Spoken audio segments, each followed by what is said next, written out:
Hi, good morning. Welcome to Morning Expresso. You're watching Indian Express. I'm Charulata Biswas. Let's begin with the big story of the day.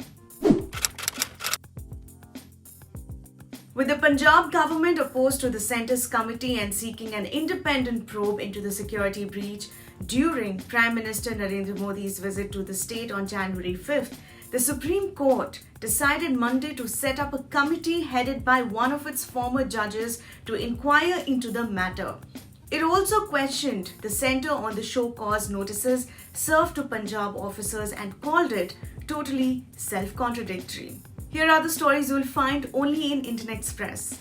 Union Minister for Women and Child Development Smriti Irani said Monday that women, irrespective of religion, have been denied their dignity.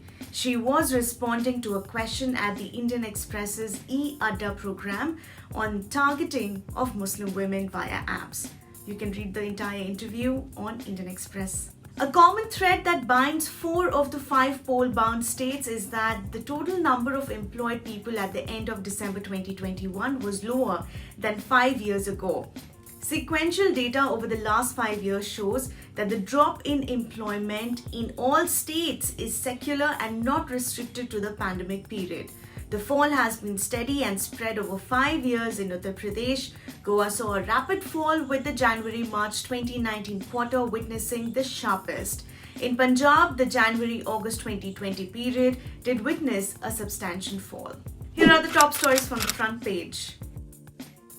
Even as India reported a 28-fold surge in COVID cases over the past fortnight, there are indications from the national capital that at current levels, the number of hospitalizations logged is far lesser than what was recorded during the peak of the second wave in April last year. However, the rate of increase in the number of deaths related to COVID-19 is nowhere as fast as the surge in infections. Compared to the second wave, deaths as a proportion of the infection numbers are still very low as of now. Here are the must-reads. Salil Tripathi was leading a comfortable life at 36. Hailing from UP's Ayodhya, he worked in several star hotels before becoming a restaurant manager and settling down in Delhi with his wife and son. He had so much more to look forward to until 2020 dawned and the first lockdown came.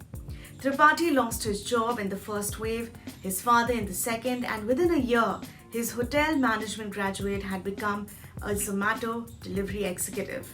On Saturday night, he died after being knocked down by an SUV driven by a police constable. You can read the story in Indian Express.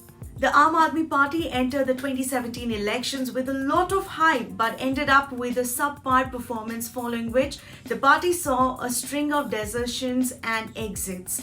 Now, with days left for the assembly elections, AAP seems to have got its act together and is now back in the reckoning.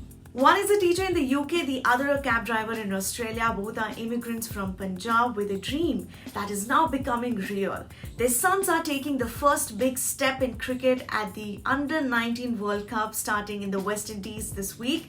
Gursingh Landa's son Fateh Singh is an all-rounder for England and Baljeet Singh's son Harkirat Bajwa is a mystery spinner for Australia.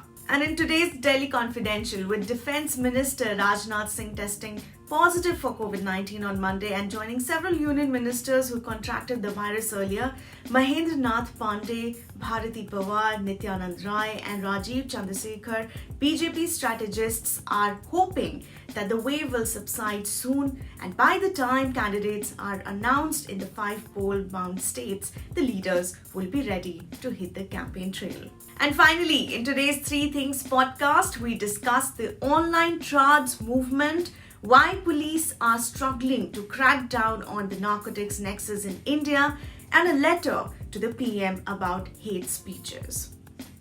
That's a news wrap from my end. Don't forget to subscribe to our channel. Thank you for watching.